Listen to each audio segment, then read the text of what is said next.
Hello everyone and welcome back to my channel. आज के video में हम सीखेंगे लुईस स्ट्रॉ स्ट्रक्चर बनाना नाइट्रिक एसिड का।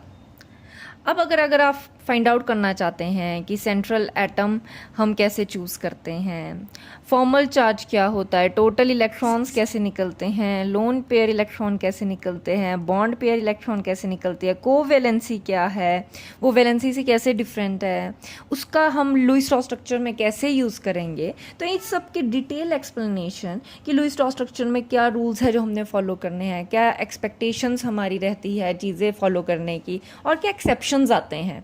तो इस बारे में हम एक डिटेल वीडियो ऑलरेडी बना चुके हैं और उस पर अच्छे से हमने डिस्कस किया है। जिन बच्चों ने वो वीडियो अभी तक नहीं देखा है तो मैं उन्हें सजेस्ट करूंगी कि यहाँ पे लुईस स्ट्रॉ स्ट्रक्चर बनाने से पहले आप एक बार उस वीडियो को अच्छे से देख लें, उसकी एक्सप्लेनेशन को समझ लें। उसके बाद अगर आपको रूल समझ आता है, फॉर्मूला कैसे अप्लाई करना है समझ आता है, तो उस बेस पे आप किसी भी तरीके का स्ट्रक्चर आराम से सॉल्व कर सकते हैं। Right, so take a pause और एक बार आप उस वीडियो को जाके देखिए। सो आई होप आपने वो वीडियो देखी होगी। तो स्टार्ट करते हैं हम आज का टॉपिक अपना नाइट्रिक एसिड। तो सबसे पहले देखो, हमें सबसे पहले क्या पता करना है कि यहाँ पे हमारा सेंट्रल एटम कौन होगा। तो अगर आपने रूल देख लिए हैं तो आपको पता होगा यहाँ पे नाइट्रोजन मेरा सेंट्रल एटम बनेगा। राइट, अब दूसरे नंबर पे हमें क्या फाइंड आउट करना है, यहाँ पर टोटल इलेक्ट्रॉन्स कितने हैं। राइट, तो सबसे पहले हम फाइंड आउट करेंगे टोटल इलेक्ट्रॉन्स। उसके लिए हमने क्या करना है, जितने भी यहाँ पे हमारे एटम हैं उन सब के वैलेंस इलेक्ट्रॉन को आपस में प्लस करना है। राइट, और चार्ज यहाँ पे कुछ भी नहीं है तो उसका हमें कोई भी काम नहीं है। तो यहाँ पर हाइड्रोजन की वैलेंसी तो 1 ही होती है, नाइट्रोजन पे यहाँ पे अगर मैं इसका एटॉमिक नंबर देखूँ तो 7 होता है, तो ये क्या बन जाएगा 2 5। तो 5 मेरी क्या आ जाएगी, वैलेंस इलेक्ट्रॉन्स आ जाएंगे। अगर मैं ऑक्सीजन की बात करूं तो ऑक्सीजन का एटॉमिक नंबर होता है 8 और उसके वैलेंस की कितनी आ जाती है, कंट्रीब्यूशन 6 की। तो मेरे टोटल इलेक्ट्रॉन के लिए कैसे हो जाएगा, तो सबसे पहले हाइड्रोजन का 1 इलेक्ट्रॉन प्लस नाइट्रोजन के 5 इलेक्ट्रॉन, ऑक्सीजन मेरी 3 बार है और 3 बार कितने की कंट्रीब्यूशन है, 6 टाइम्स कंट्रीब्यूशन है। तो ये आपका प्लस होके बन जाएगा 6 + 18, टोटल 24 इलेक्ट्रॉन्स हमारे यहाँ पे हैं। अब दूसरे नंबर पे हम फाइंड आउट करेंगे बॉन्ड पेयर इलेक्ट्रॉन्स निकालना। तो यहाँ पर सराउंडिंग एटम्स मेरे कितने हैं, 1 हाइड्रोजन है और 3 ऑक्सीजन है। तो हमने क्या करना है, 2 को मल्टीप्लाई कर देना है उसके सराउंडिंग एटम्स के साथ, तो 4। मैंने ऐसा क्यों किया, क्योंकि देखो जनरली नाइट्रोजन ने क्या किया होगा, 3 बार ऑक्सीजन के साथ जुड़ा होगा और 1 बार वो क्या किया होगा, हाइड्रोजन के साथ जुड़ा होगा, है ना। अभी हम ये सोच के चल रहे हैं। तो यहाँ पे मेरे बॉन्ड पेयर में कितने 8 इलेक्ट्रॉन्स मेरे क्या हो जाएंगे, यूज़ हो जाएंगे। अच्छा, अब नेक्स्ट हमारा स्टेप होता है इस पे लोन पेयर के इलेक्ट्रॉन्स निकालने। अब हमने टोटल में से क्या करना है, बॉन्ड पेयर के इलेक्ट्रॉन्स को माइनस करना है। तो हमारे पास क्या निकल के आ जाएंगे, लोन पेयर इलेक्ट्रॉन्स निकल के आ जाएंगे। तो लोन पेयर में यहाँ पे हमारे कितने 16 इलेक्ट्रॉन्स। राइट, अब हमारे पास सारी इन्फॉर्मेशन है तो हम यहाँ पे क्या करेंगे, बनाना स्टार्ट करेंगे स्ट्रक्चर। तो देखो बहुत सारे बच्चे स्ट्रक्चर को ऐसे बनाएंगे, नाइट्रोजन बीच में रह के एक बॉन्ड ऑक्सीजन के साथ, दूसरा बॉन्ड ऑक्सीजन के साथ, फिर एक और बॉन्ड ऑक्सीजन और एक हाइड्रोजन के साथ बॉन्ड बना देंगे। अब जो बच्चे ऐसे बना रहे हैं ना और जो वीडियो देख के आए उन्हें पता है कि नाइट्रोजन की कोवैलेंसी 3 रहती है इन जनरल। तो जब भी नाइट्रोजन 4 बॉन्ड बनाता है तो नाइट्रोजन के ऊपर हमें पॉजिटिव चार्ज डालना पड़ता ही है।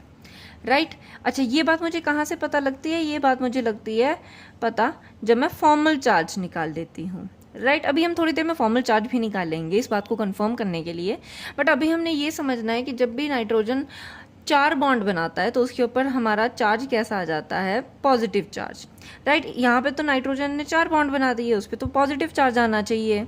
बट फॉर्मल चार्ज से हमें ये भी बात पता है कि जब ऑक्सीजन सिंगल बॉन्डेड होती है, सिंगल बॉन्ड ऑक्सीजन पे आपको नेगेटिव चार्ज डालने पड़ते हैं। फॉर्मल चार्ज मैं आपको करके दिखाती हूँ। राइट, हमने क्या करना है, फॉर्मल चार्ज निकालना है। सबसे पहले नाइट्रोजन के लिए निकालते हैं। यहाँ पे नाइट्रोजन ने क्या किया है, 4 बॉन्ड बनाए हैं। तो फॉर्मल चार्ज निकालने का क्या फॉर्मूला होता है, आपको वैलेंस इलेक्ट्रॉन लेने हैं, उसमें से माइनस कर देने हैं लोन पेयर के, उसमें से माइनस करने हैं जो भी बॉन्ड पेयर के आपके इलेक्ट्रॉन्स हैं और उसको डिवाइड कर देना है 2 के साथ। तो नाइट्रोजन की वैलेंसी हमने अभी अभी देखी थी 5 होती है, लोन पेयर तो उस पर कुछ भी नहीं है तो ये 0 आ जाएगा। बॉन्ड पेयर इलेक्ट्रॉन कितने, 4 बॉन्ड बनाए हैं, तो हर एक बॉन्ड में हमें पता है 2 इलेक्ट्रॉन्स होते हैं, तो टोटल इलेक्ट्रॉन्स कितने हो जाएंगे, 8 इलेक्ट्रॉन्स हो जाएंगे डिवाइडेड बाय 2, तो आपका ये आ जाएगा 4 में से 5 माइनस हो जाएगा, तो आपका आ जाएगा +1 आंसर। इसका मतलब जब भी नाइट्रोजन आपका 4 बॉन्ड बनाएगा तो उसके ऊपर कैसा चार्ज आ जाएगा, +1 चार्ज आ जाएगा। सिमिलरली जब भी मेरी ऑक्सीजन सिंगल बॉन्डेड होगी, सिंगल बॉन्डेड ऑक्सीजन के अराउंड मेरे कितने इलेक्ट्रॉन्स होते हैं, 6 इलेक्ट्रॉन्स होते हैं, राइट, 3 लोन पेयर्स हैं। सिमिलरली ऑक्सीजन की जो वैलेंसी हमने देखी थी 6 होगी, लोन पेयर के इलेक्ट्रॉन यहाँ पे 6 आ जाएंगे, बॉन्ड पेयर पे कितने इलेक्ट्रॉन है, यहाँ पे 2 इलेक्ट्रॉन्स है, डिवाइडेड बाय 2 से आपका 2 कैंसिल हो जाएगा, -1 प्लस से -6 आपका कैंसिल होके ये 0 और लास्ट में क्या रह जाएगा, -1। इसका मतलब जहाँ जहाँ मेरी ऑक्सीजन सिंगल बॉन्डेड है वहाँ पे मुझे क्या करने पड़ेंगे, नेगेटिव चार्ज डालना पड़ेगा। इस हिसाब से तो देखो यहाँ पे भी नेगेटिव चार्ज आ जाएगा, यहाँ पे भी नेगेटिव चार्ज आ जाएगा, यहाँ पे भी नेगेटिव चार्ज आ जाएगा। अब देखो एक नेगेटिव चार्ज को एक पॉजिटिव चार्ज कैंसिल कर देता है, राइट, एक नेगेटिव चार्ज को एक पॉजिटिव चार्ज ने कैंसिल कर दिया, बट 2 नेगेटिव तो आपके फिर भी बच रहे हैं, तब तो आपका फॉर्मूला ऐसे होना चाहिए था HNO3 2 negative, right, but formula हमारा ये नहीं है।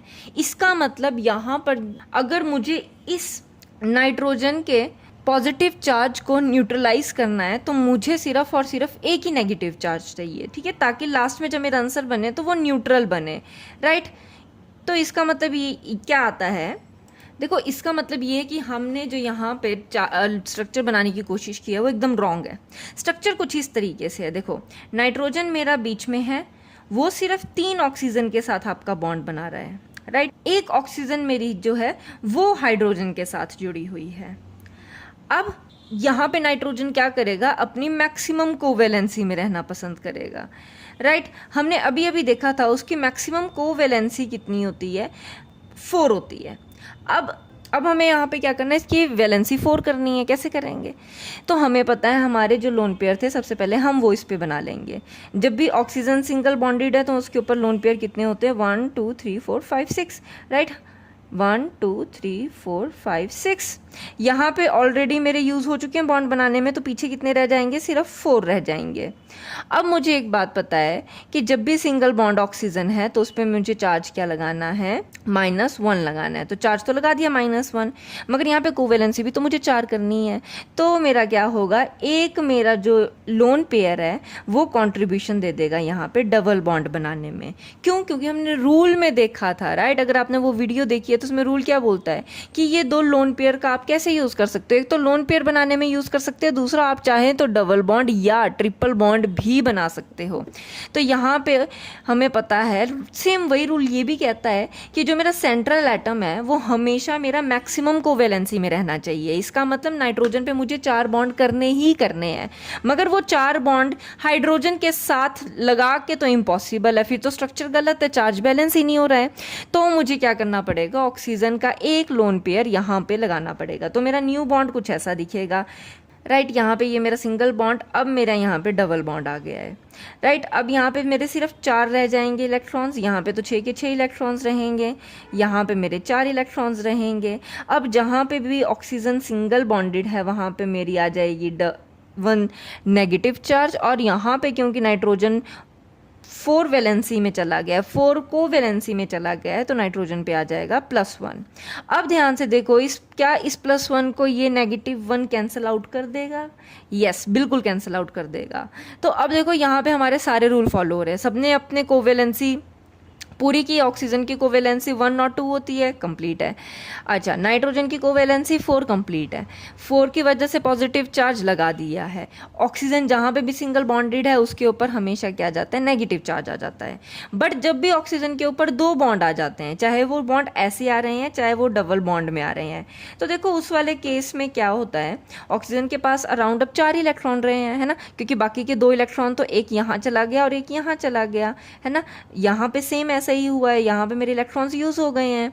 ऐसे केस में अगर मैं देखूं तो इसकी वैलेंसी 6 माइनस लोन पेयर के इलेक्ट्रॉन 4 माइनस बॉन्ड पेयर के इलेक्ट्रॉन्स यहाँ पे 4 डिवाइडेड बाय 2 2 से 2 आपका कैंसिल होता है, ये आपका 6 बन जाएगा, 6 माइनस से +6 आपका कैंसिल हो जाएगा और आंसर आ जाएगा 0। इसका मतलब जब भी ऑक्सीजन ने 2 बॉन्ड बना दिए हैं, चाहे वो सिंगल सिंगल करके 2 बॉन्ड है या फिर उसका एक साथ डबल बॉन्ड बना है, उस टाइम पे ऑक्सीजन पे कोई भी चार्ज नहीं आता है।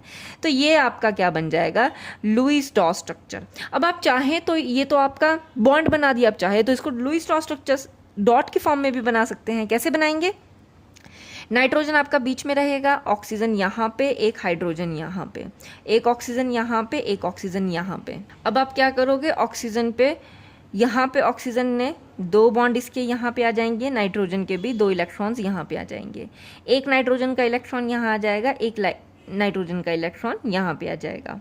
अब यहाँ पे भी आपका बॉन्ड बनाने के लिए 2 इलेक्ट्रॉन यूज़ हुए हैं, तो यहाँ पे भी एक इलेक्ट्रॉन यहाँ आ जाएगा। अच्छा, ऑक्सीजन के जो मेरे लोन पेयर है वो तो वैसे ही रहेंगे, यहाँ पे भी लोन पेयर ऐसे ही रहेंगे, यहाँ पे लोन पेयर ऐसे ही रहेगा। अब देखो, एक मेरा बॉन्ड बनाने के लिए इलेक्ट्रॉन यहाँ आ जाएगा, एक बॉन्ड बनाने के लिए यहाँ आ जाएगा, और एक मेरा इलेक्ट्रॉन हाइड्रोजन का होगा। अब इसके ऊपर आपने क्या लगा देना है, +1 चार्ज, और इसके ऊपर लगा देना है negative charge. So this is how you can make the Lewis dot structure of HNO3 which will always be remain neutral. Overall ये आपका न्यूट्रल रहना चाहिए। सो आई होप आपको ये क्वेश्चन समझ आया होगा। काफ़ी इजी है, बस आपको याद रखना है कि आपने स्ट्रक्चर इस तरह से बनाना है कि उसकी कोवेलेंसी भी मेंटेन रहे और चार्ज भी आपका मेंटेन रहे। That's all for today. See you next time in my next video.